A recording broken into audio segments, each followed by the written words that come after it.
We're ready then. Okay, lesson 6. Joseph's brothers come to buy corn.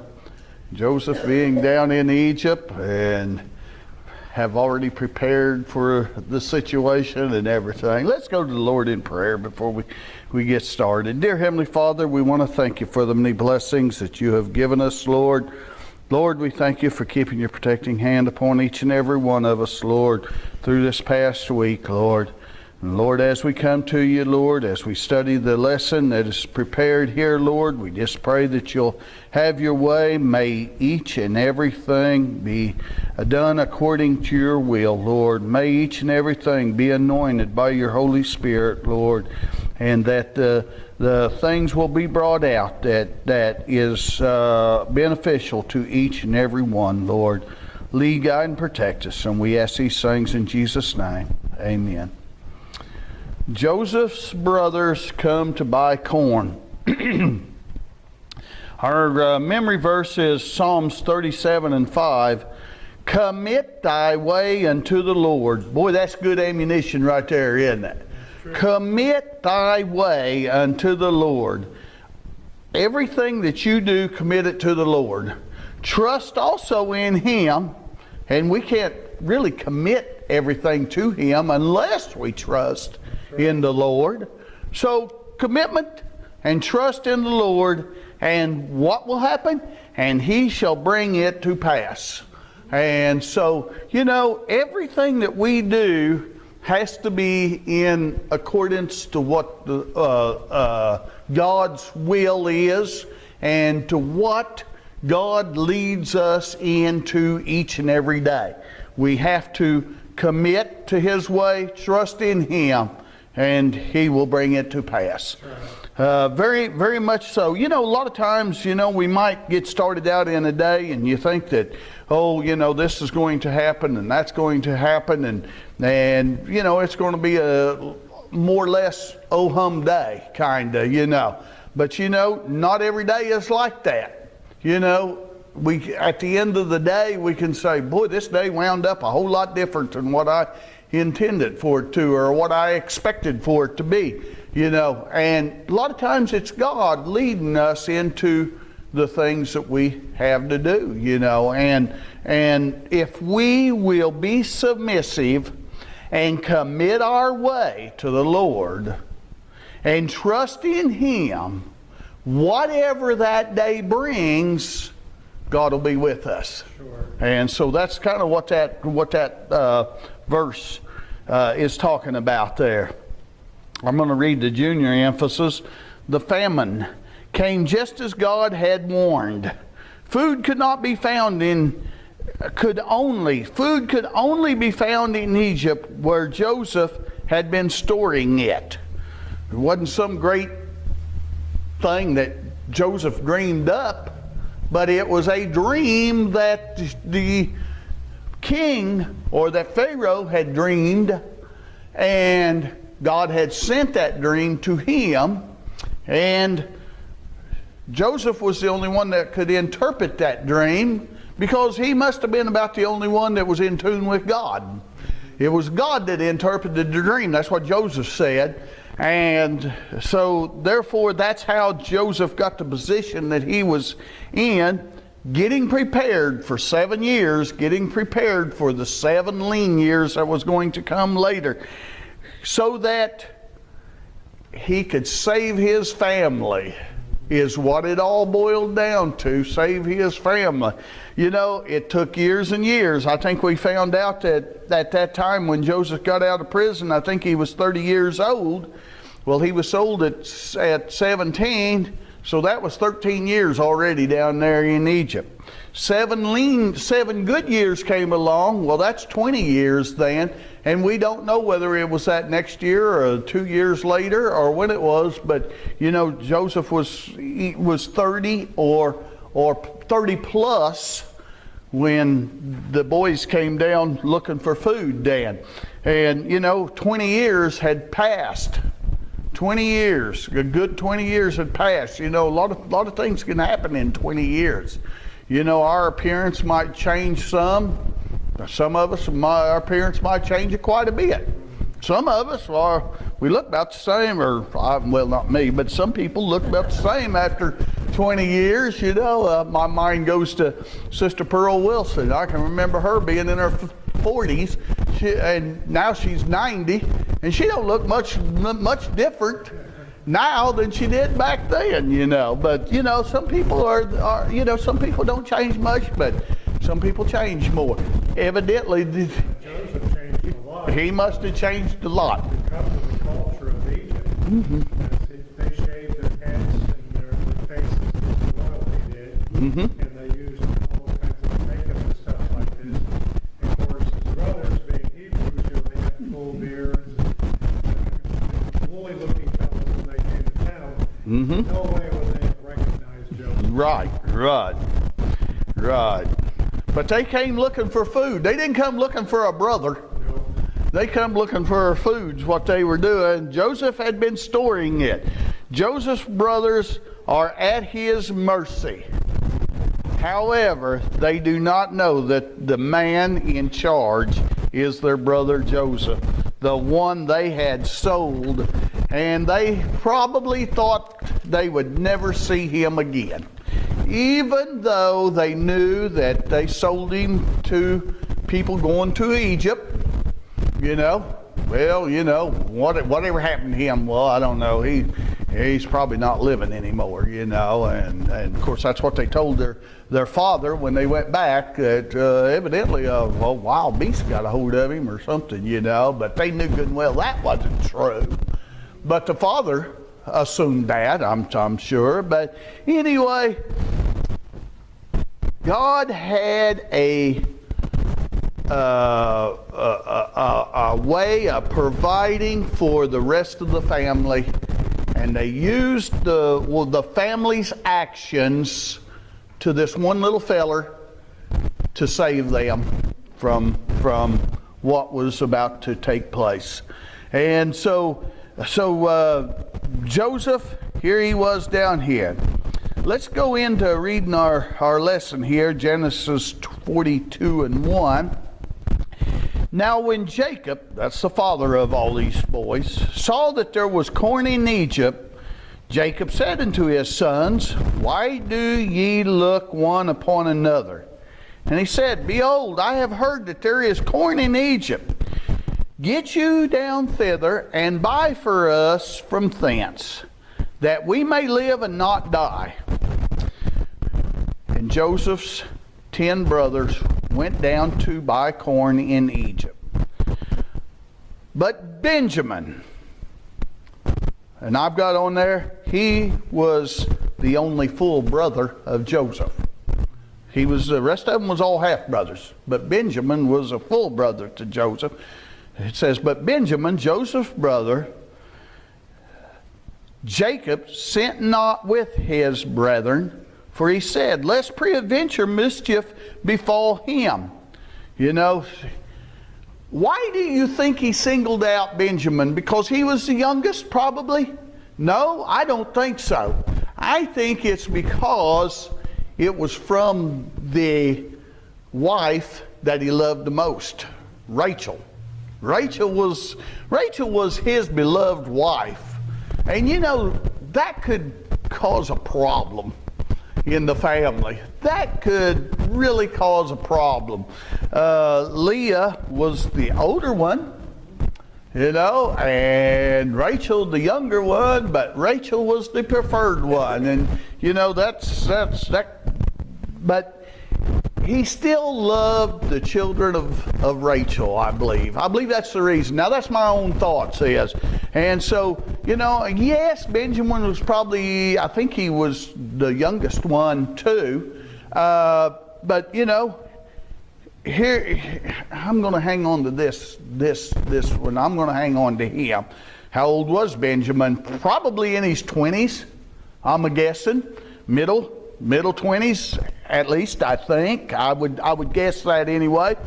But okay, here he was. I'm going to hang on to him, and the rest of them, I'm going to send down there, because I don't want mischief to come upon him. And the sons of Israel which is Jacob, Israel and Jacob. We remember we talked about that. Came to buy corn among those that came, for the famine was in the land of Canaan. It didn't only consist of Egypt, and you know the countries close there, but it stretched out all the way up to Canaan, where Jacob and the boys and the family all lived. Very, very severe famine. And Joseph was the governor over the land because he had God had given him the interpretation of the dream of Pharaoh, and that's the reason why he got this governorship. Who else would be suitable for the preparation of getting ready for the 7 lean years? Is what Pharaoh said, and ask his other people, other leaders, you know, about it. His cabinet members, so to speak. He asked them about that, and thought, well, yeah, Joseph would be a good one, even though he is a Hebrew. Well, he would be a good one. If it don't come to pass, then, well, we could get rid of him pretty easy, nobody would miss him, But if it does come to pass, we just for safety's sakes, we're going to take his word for this, and get prepared for it. And so that's how he became number 2 in the kingdom of Egypt. And so he was the governor over the land, and it was that sold to all the people of the land. And Joseph's brothers came and bowed themselves before him with their faces to the earth. Bowed themselves before him with their faces to the earth.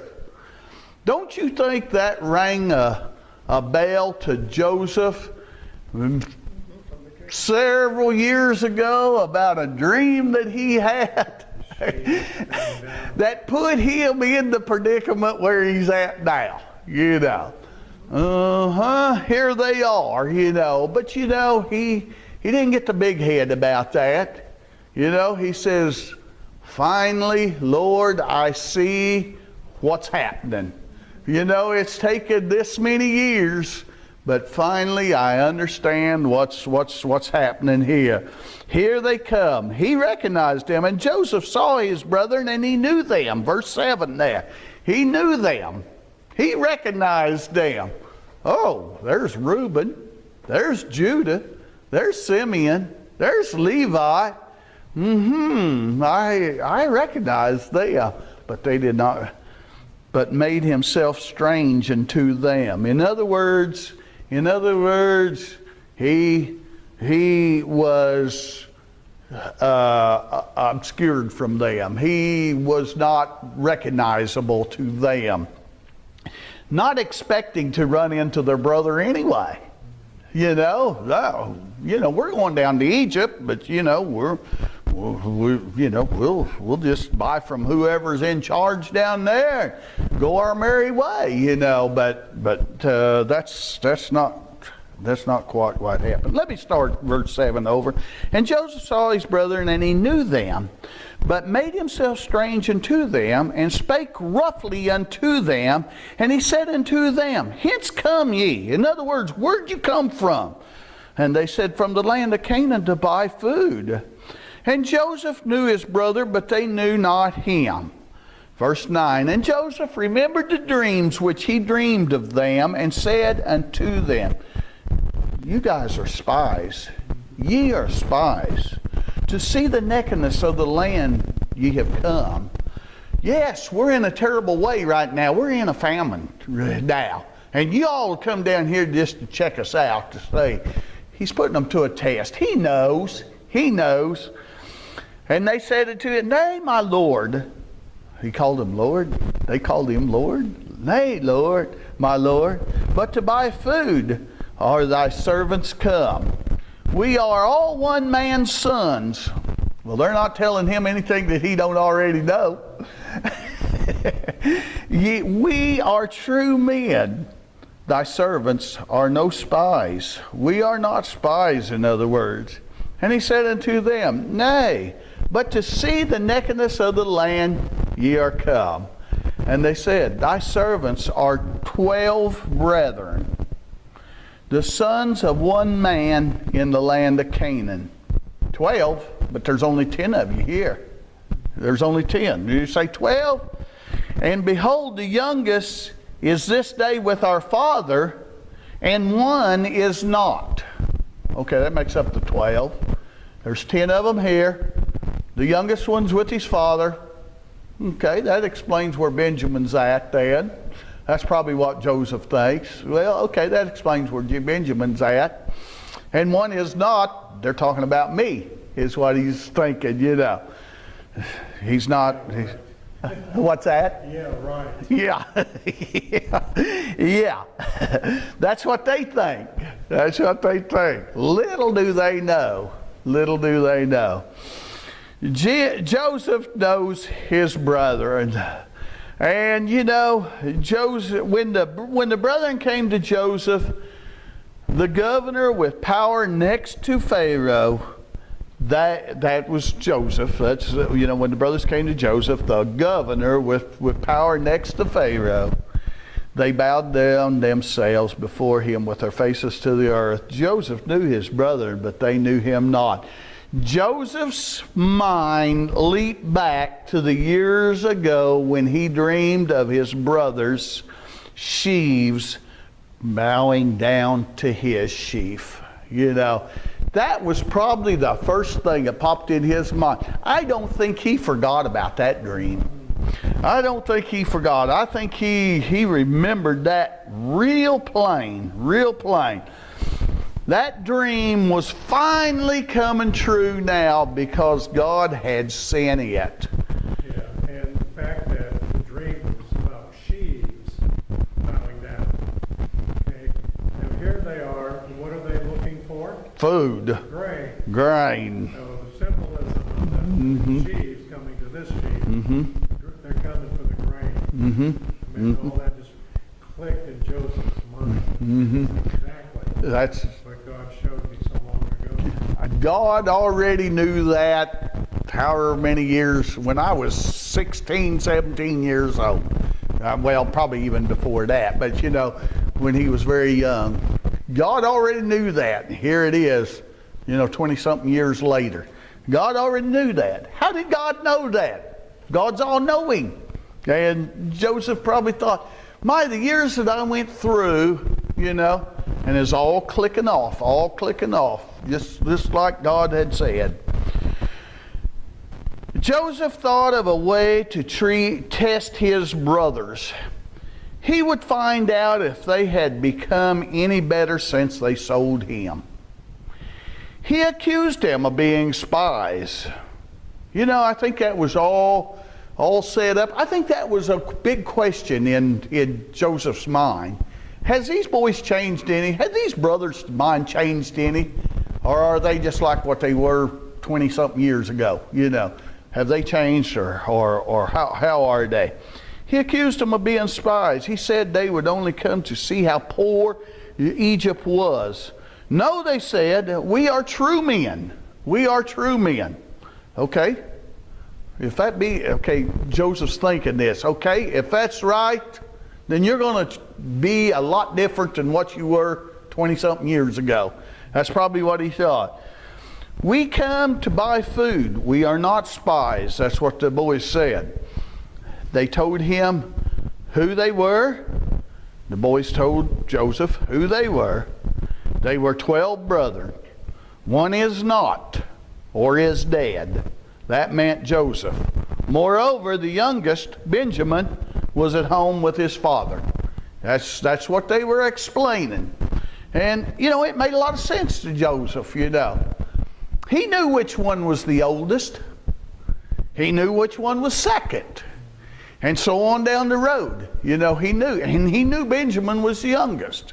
And he knew where he fit in there, which I think he might have been 11. but I'm not sure about that. But I think he was number 11, Joseph. And then Benjamin was number 12 then. And he knew that. I think he recognized every one of them. I think he could call them, every one of them by name then. Let's go on to verse 14. It's not in your quarterly, but I'm going to read it anyway, 14, 15, and 16, and then we'll pick up 17 there. And Joseph said unto them, that is it that I speak unto you, saying, ye are spies. Hereby ye shall be proved. By the life of Pharaoh ye shall not go forth thence, except your youngest brother come thither. Send one of you, and let him fetch your brother, and ye shall be kept in prison, that your words may be proved, whether they be any truth in you, or else by the life of Pharaoh, surely ye are spies. Verse 17, and he put them all together into ward 3 days. Oh, don't you know that was 3 long days for them brothers? How long was Joseph in prison? Longer than 3 days. 2 years anyway. We know that much, because from the time that the butler got out to the time he remembered him, it was 2 years, you know. So that's a lot of 3 days, you know. That's a lot of 3 days. That's 365 days in a year, you know. That's 123 days a year. So that'd be 243 days at least, you know. Okay. He put them in there 3 days. Can you imagine? Man, what are we going to do? You know, Dad sent us down here to get food, all 10 of us, and here we wind up in prison, you know. All we want is food. I don't know why he thought we were spies. All we want is food, you know. But Joseph is proving them. Don't you think that he probably heard them, what they were saying? Now they were speaking in Hebrew. He spoke in Egyptian, whatever language that is that he was speaking, but he could understand Hebrew. Now a lot of Egyptians couldn't understand Hebrew, and they assumed that Joseph, or this governor, they didn't know he's Joseph, but this governor could not understand Hebrew, and they were probably pretty loose with their tongue in Hebrew of what they were saying, you know, because, well, this guy can't understand us anyway. But, you know, here they wind up in prison. And, you know, the conversation that went on in them 3 days was probably some interesting conversation, you know. We sold our brother, you know, and this is probably some payment back for what we did to our brother. Wherever he is, you know, probably not living, but, you know, wherever he is. God is punishing us for it. Guilty conscience. A guilty conscience. You know, that's what sin does. Yes, it does. Guilty conscience. You know, everything leads back to sin, you know. Everything, when you're a sinner, everything leads back to that sin, to the sin that's you have committed, and guiltiness,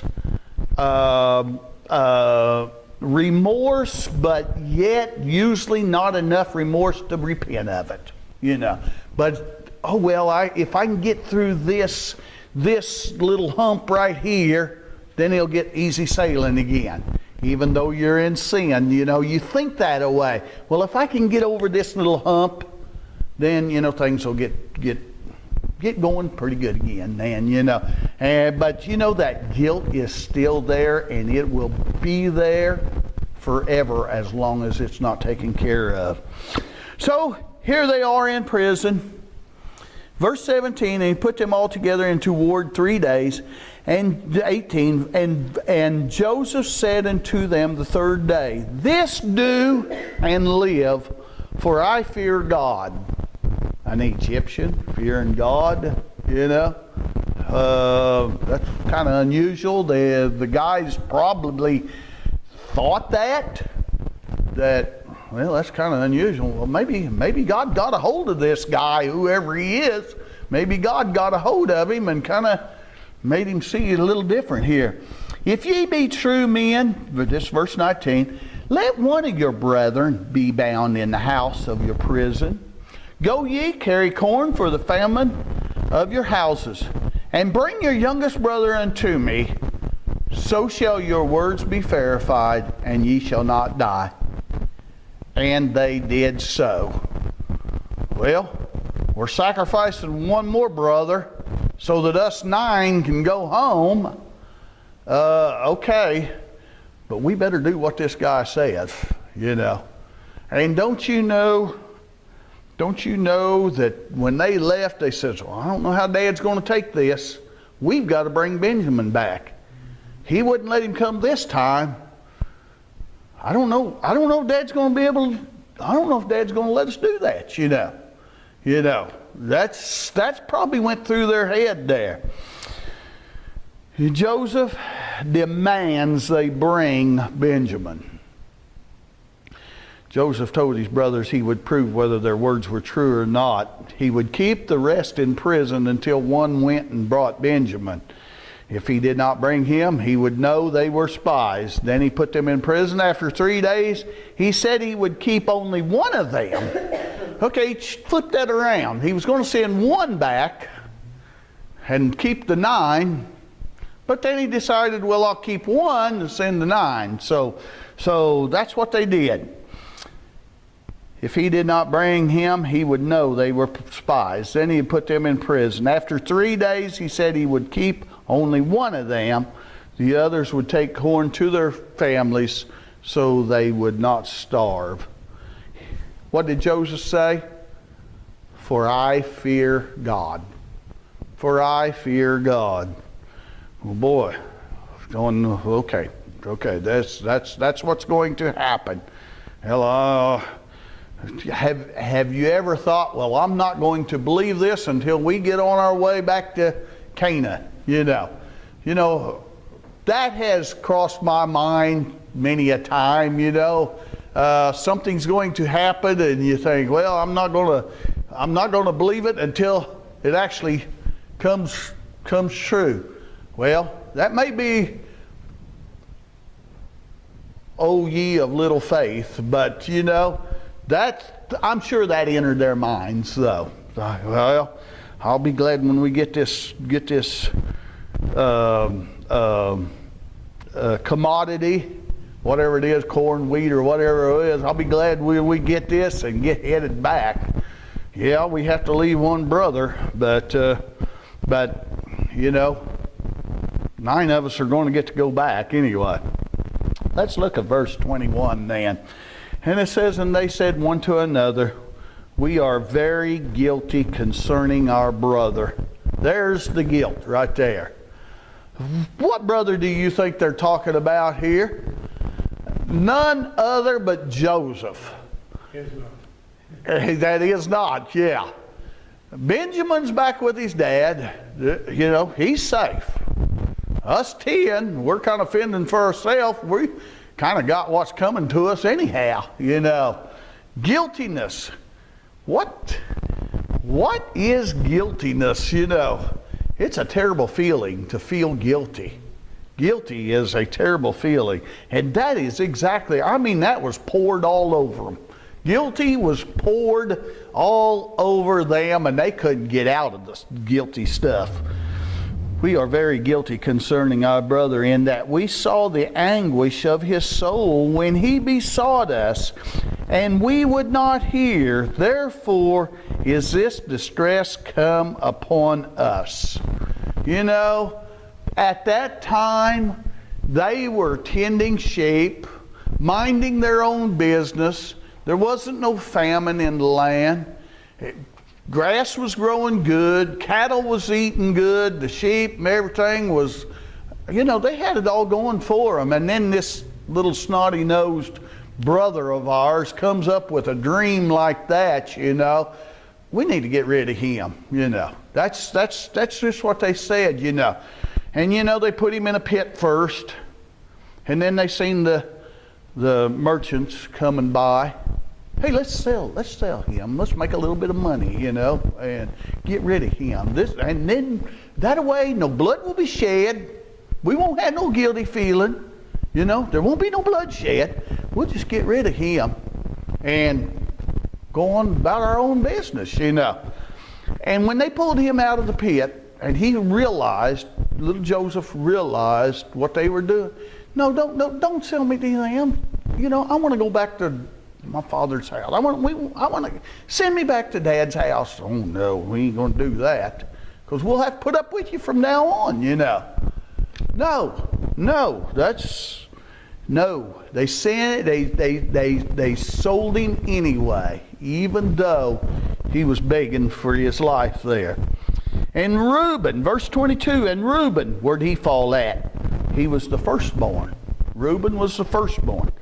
And Reuben answered them, saying, Spake I not unto you, saying, Do not sin against a child, and ye would not hear? Therefore, behold, also his blood is required. Reuben is kind of making himself sound pretty good, don't he? Reuben was one that kind of held up for Joseph.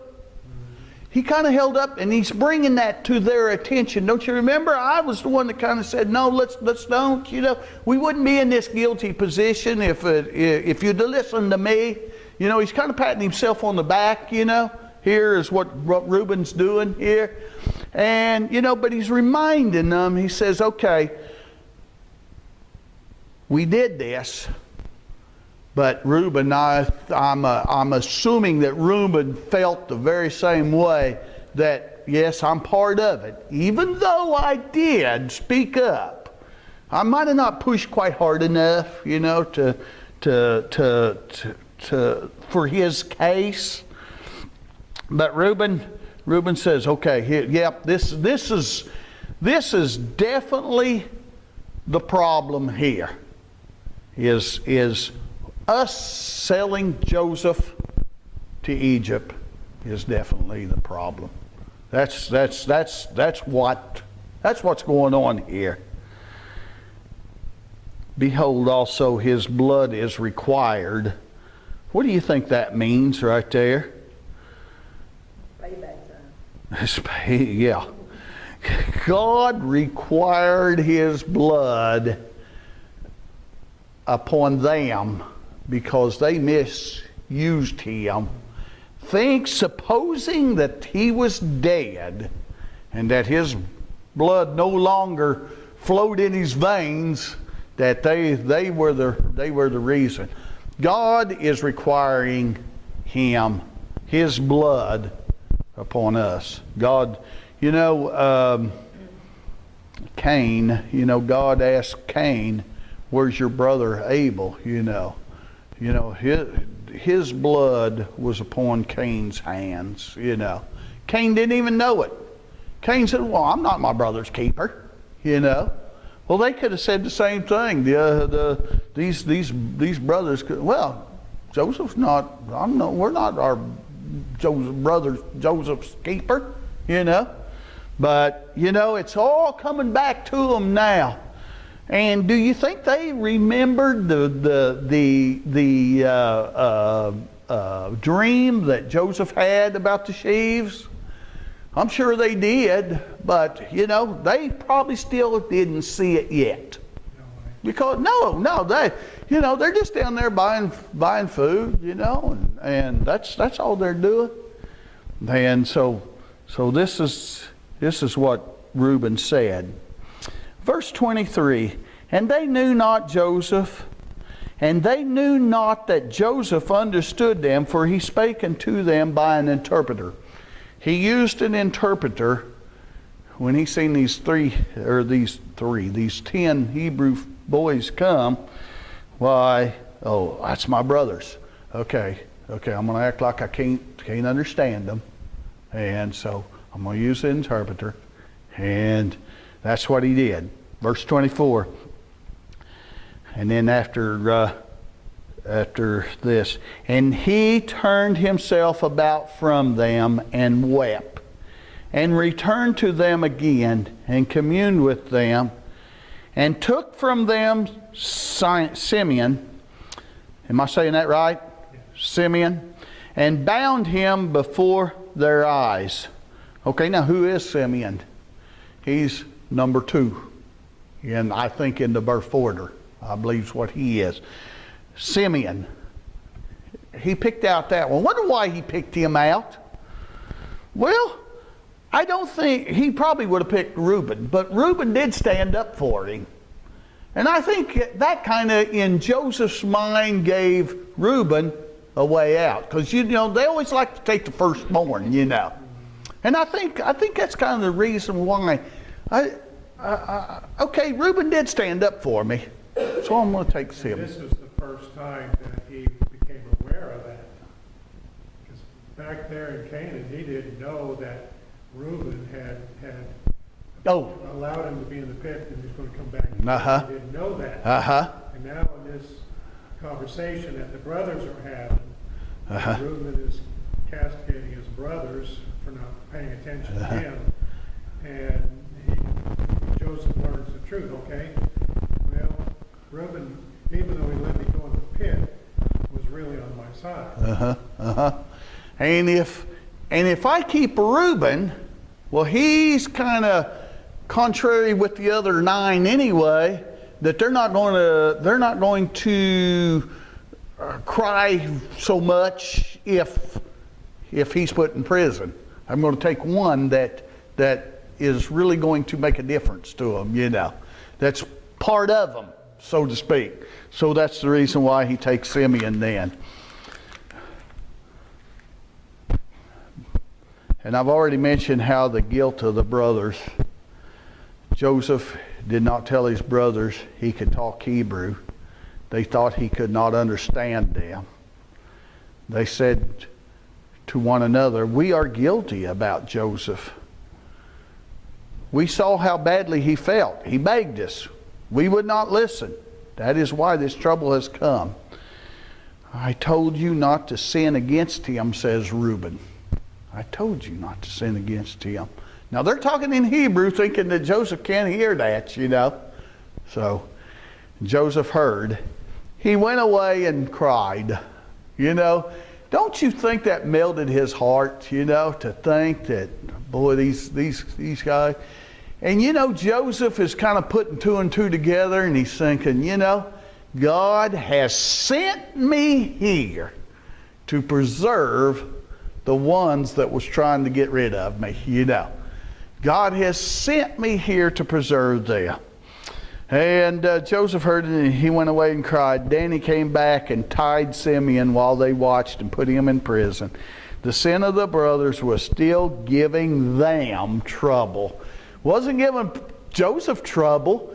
Joseph has already suffered his trouble, you know, and all. But, you know, it was all in God's will that this was happening.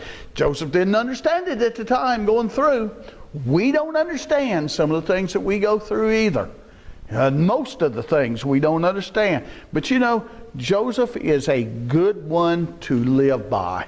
You know, even though Joseph was in a strange country, away from family, away from people that knew him, away from people that had anything to do with God, but yet he stayed true to God.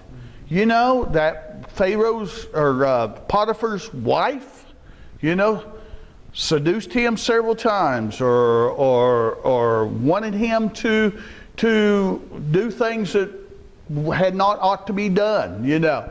But yet he stayed true, even though he was down there and in a place where nobody would know any different, you know. Yet he knew that God was looking down on him. He knew that he was not to please people. He was not to please his dad. He was not to please his brothers. He was not to please the people that he was around in Canaan, but he was to please God. And he knew God was watching him, and that's the reason why. And that's the same way with us.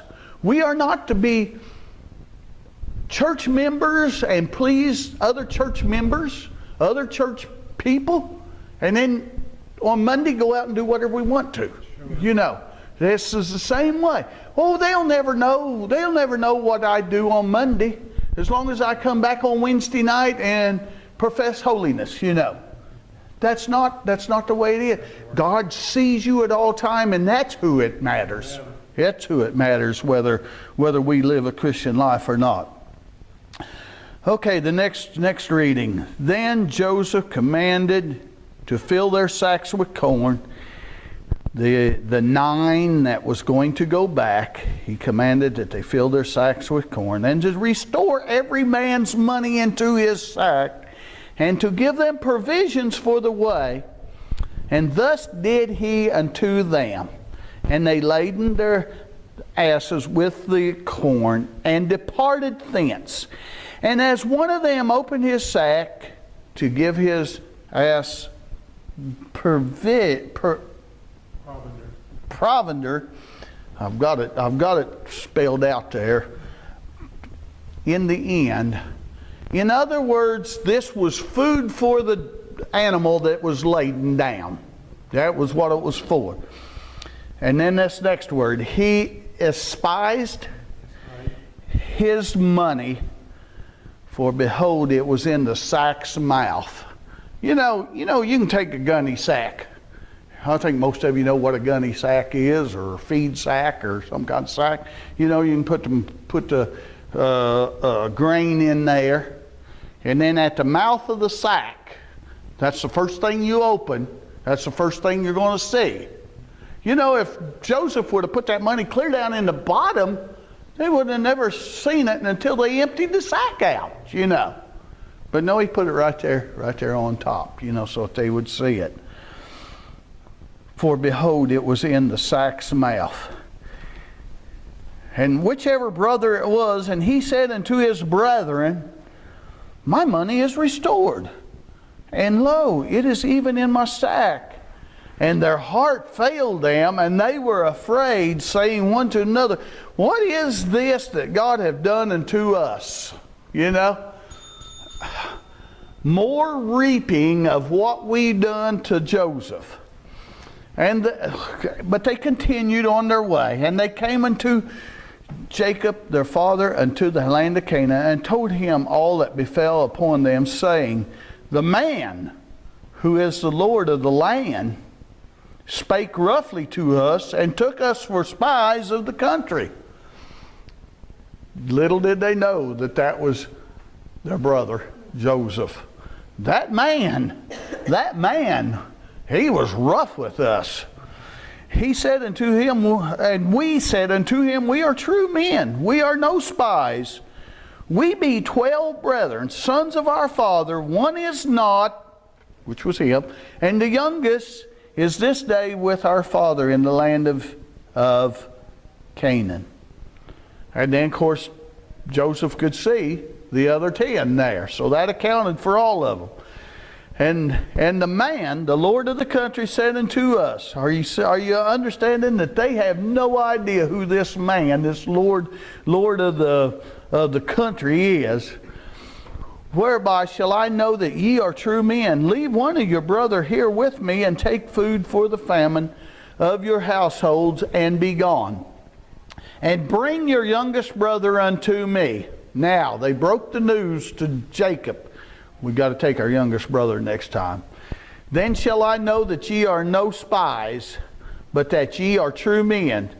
So will I deliver you your brother, and ye shall traffic in the land. And it came to pass, as they emptied their sacks, that behold, every man's bundle of money was in his sack. And when both they and their father saw the bundles of money, they were afraid. The money that they paid for each sack was returned back into the sack. In other words, they got the commodity free, didn't they? Isn't that the way you would take it? They got it free. You know, they paid the money. In honesty, they done that, but it was returned back into the sack. You know, a sinner, is the same way. God forgives us and returns us time and time and time over again. You know, not just the price of it, but time and time and time with blessing. You know, that's something, isn't it? Okay. Each bundle of money was in his hand, and they were afraid. And Jacob, their father, said unto them, Me have ye bereaved of my children. Joseph is not. And Simeon, help me out with that word. Simeon is not. And ye will take Benjamin away. All these things are against me. That's what he's saying. You know, I've already lost one boy. It's been gone for a long time. Another one's down there in prison, and only God knows whether he's still living or not.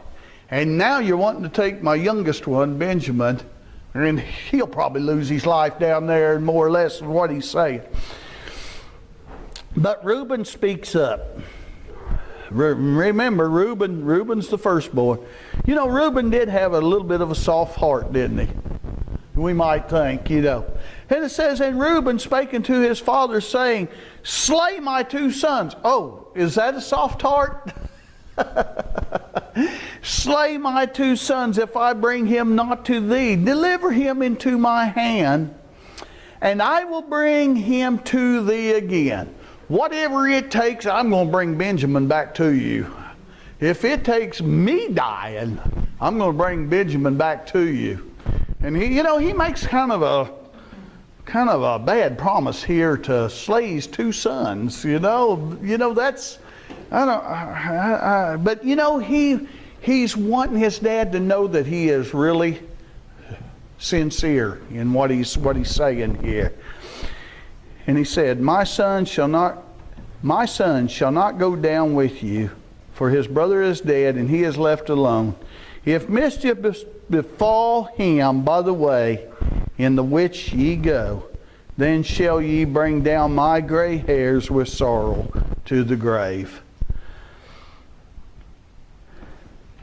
You know, these guys has got quite a dilemma on their hands here.